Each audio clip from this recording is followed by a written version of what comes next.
हरिओम तत्सत। नमस्कार। आज मैं राम कथा के स्थान पर आपको भारतीय राजनीति के बारे में थोड़ी सी बातें करना चाहता हूँ।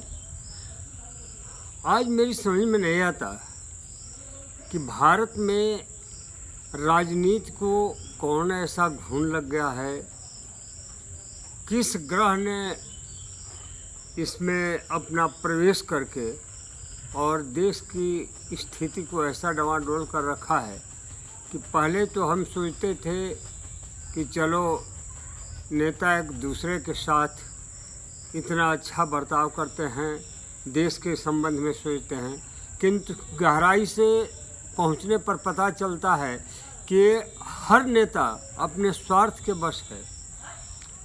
ये कहावत तो तुलसीदास जी ने बहुत पहले ही कह दिया है रामचरितमानस में, सुर नर मुनि सब की हरीति, स्वार्थ लाग करहि सब प्रीति। तो स्वार्थ बसी तो सभी हैं, किंतु स्वार्थ की भी एक सीमा होती है। असीमित स्वार्थ, क्या कोई चीज़ अतिशय जो होता है, अतिशय रगड़ करे जो कोई अनल प्रगट चंदनते होई। चंदन शीतलता प्रदान करने के लिए है, न कि आग देने के लिए। लेकिन अतिशय रगड़ करने पर, चंदन को बार बार रगड़ने पर उससे भी जहाँ शीतलता आनी है वहाँ आग निकलने लगती है। यही आज हमारे देश में दिखाई देता है नेताओं में। नेता लोगों का ये आलम है कि अभी जो वर्तमान में संकट चल रहा है राजस्थान में कल तक वही सचिन पायलट, सुयोग्य, कर्मठ और हर कार्य में पारंगत नेता थे। उन्हें उप मुख्यमंत्री बनाया गया, कांग्रेस का राज्य का अध्यक्ष बनाया गया, जो कि पार्टी का सर्वोच्च पद होता है। तो उस राज्य के लिए सर्वोच्च पद पर थे और आज उन्हीं के बारे में ऐसी ऐसी बातें कही जाती हैं कि वो उसमें ये कमी थी, वो कमी थी, 50 तरह कमियां निकालते हैं। इन नेताओं को कहते हुए बुरा लगता है मुझे। इन्हें बेशक बुरा न लगे, कुकर्म करते हैं, इन्हें अच्छा लगता है, लेकिन उस कुकर्म को सुनने में और कहने में हमें बुरा लगता है। कल तक ये सुयोग्य थे, कर्मठ थे, विद्वान थे, हर काम में सूझबूझ से, कोई भी काम सूझबूझ से करते थे, हर काम में परिपक्वता थी। किंतु आज वही नालायक हैं, किसी काम के नहीं हैं। यही पायलट और उनके सहयोगी जो हैं, अशोक गहलोत को बहुत अच्छा नेता कहते थे, अनुभवी कहते थे, कांग्रेस को चलाने में एक स्तंभ का कार्य करते थे। और आज वही इनकी निगाह में ऐसे हो गए कि एक दूसरे को देखना नहीं चाहते। देखिए, देश को चलाना है, देश के संबंध में सोचना है, तो अब तक तो जो हुआ सो हुआ। कहा जाता है कि सुबह का भूला भटका शाम को घर लौट आए, तो भी उसको भूला भटका नहीं कहते। अरे कुछ तो सीखो नरेंद्र मोदी से, कुछ तो विचार करो। कुछ लोग मोदी जी को गालियां देने में, मोदी जी को उल्टा सीधा बोलने में अपने आप को बहुत बड़ा समझ लेते हैं। ये सोचते हैं कि मेरे जैसा कोई नेता, मेरे जैसा योग्य वक्ता, मेरे जैसा कोई कर्मठ विद्वान कोई नहीं है। किंतु ये तो देखिए कि वो व्यक्ति क्या किया है।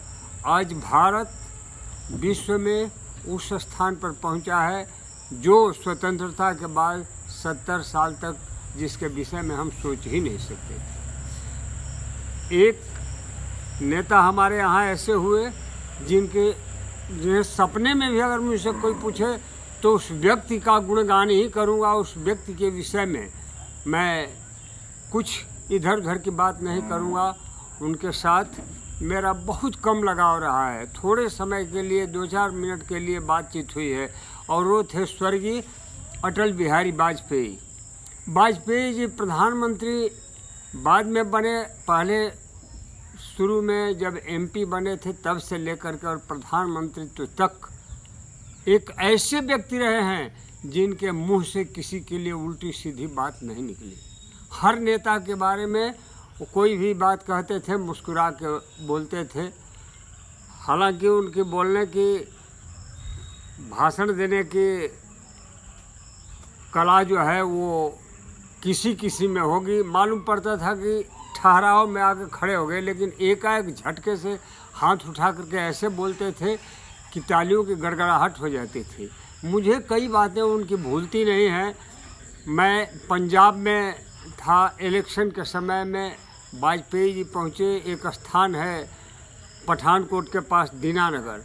वाजपेयी जी को चूँकि वहाँ केंद्रीय रिजर्व पुलिस बल का सर्वोच्च अधिकारी मैं ही था, मुझसे बड़ा कोई अधिकारी नहीं था। मैं रिसीव करने गया। जिस हाल में वो लेक्चर दे रहे थे, उन्होंने जब बोलना शुरू किया तो एक बात मुझे आज भी याद है कि उन्होंने कहा कि पाकिस्तान कहता है कश्मीर के बिना पाकिस्तान अधूरा है। मैं भी पाकिस्तान की बात मानता हूँ, मैं भी जानता हूँ पाकिस्तान के विषय में। मैं भी कहता हूँ ठीक है, कश्मीर दे देते हैं, पाकिस्तान पूरा हो जाए। किंतु ये भी सुन लो कि पाकिस्तान के बिना हिंदुस्तान अधूरा है। हमसे जम्मू कश्मीर ले लो और पाकिस्तान को दे दो, पूरा पाकिस्तान ही आ जाएगा जम्मू कश्मीर सहित। तो ये उनकी कला थी। वो भी एक नेता थे, उनकी तरफ उंगली उठाने वाला कोई नहीं मिला, कोई बेईमान कहने वाला नहीं मिला, चोर कहने वाला नहीं मिला। ऐसे तो अपनी पार्टी का प्रचार करने के लिए लोग क्या क्या नहीं बोल जाते हैं। और वो कला मोदी जी के बीच में भी है, मोदी जी में भी कमी नहीं है। किंतु यहाँ भारत की कम्युनिस्ट पार्टी और साथ दे रही है कांग्रेस, तरह तरह के उल्टे इल्ज़ाम लगाते हैं।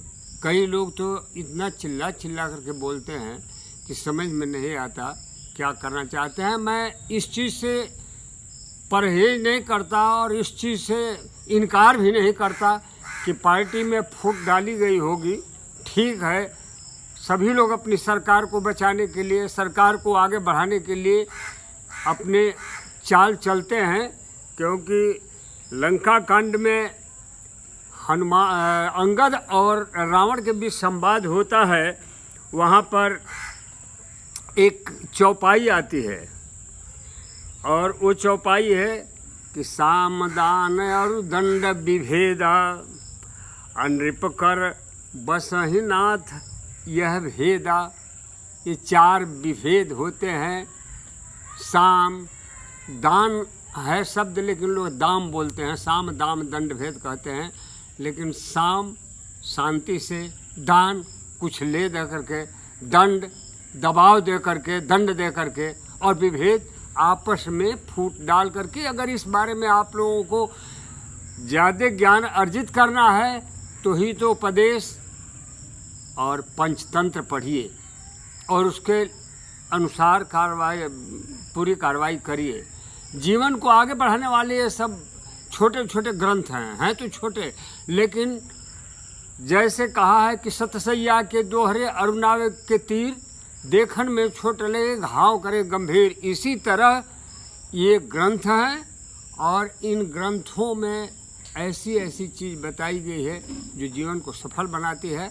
आज मैं फिर पार्टी के नेताओं से अनुरोध करूंगा कि आपस में कृपया लड़ें झगड़े नहीं, बस किसी तरह से इसको समाप्त करें और आपस में मिल करके देश के उत्थान के लिए, जनता की भलाई के लिए, देश को आगे बढ़ाने के लिए कार्यवाही करें। धन्यवाद। वंदे मातरम।